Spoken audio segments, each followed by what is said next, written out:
Welcome back. There's a little update on that duck. This is ITALERI's kit, 1/35th scale. The box art says British Royal Army, but they do give you options for the Americans version. These are primary Lend-Lease vehicles.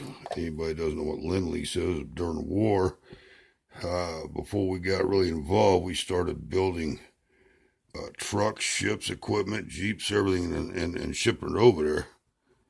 A lot of it didn't make it over thanks to the German wolf pack, but nonetheless, this is the American version I've modeled. As you can see, I still got to do the decals, and there's some detail painting still left, such as the rear spare tire,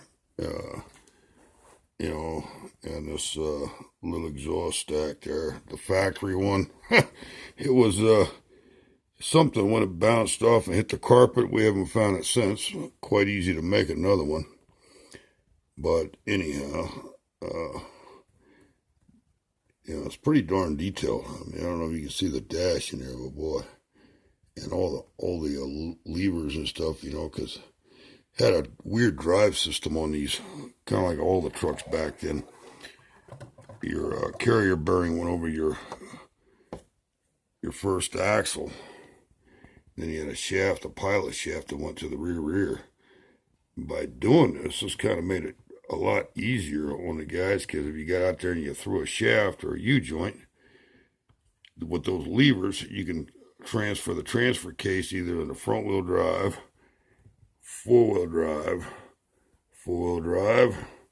rear-wheel drive, or the rear wheel drive, which was pretty cool. It didn't leave you stranded. But like I said, this thing has a lot of parts and a lot of detail. ITALERI, kudos to you guys for making such an awesome kit. Again, it's been around for a while, but I haven't really messed around with a lot of the ITALERI military kits. They are awesome. You get your money's worth. Give you a great paint guide, give you a little history of the vehicle, give you all kinds of goodies. I glued this in place other than this. Machine gun, I left it where it would go up and down, but it rests in its little carrier there for transport. The tarps do come off.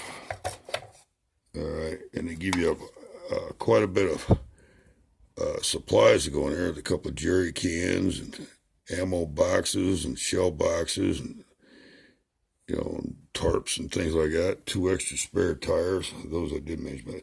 But this was kind of a cool feature. This drain plate. You can actually see through that thing. Okay. It was pretty neat how they did that. They give you a lot of separate hooks. You got to be very careful though. Mount these guys. They will go flying. But they give you plenty of accessories. Pike pole, shovel, axe. They give you the bumpers, the rope bumpers, front and rear. The winch. Winch is a pretty neat assembly. Then they give you an anchor. 2 more jerry cans. Then of course the propeller and the rudder. Pretty unique. These are still in use. You go to Branson, Missouri, they still use these. Philadelphia, they still use them for tours, going up and down the rivers. Unfortunately, a few years ago, if everybody remembers that tragic accident with one of these sinking in the Branson, Missouri River, they had 2 of them out there. They didn't,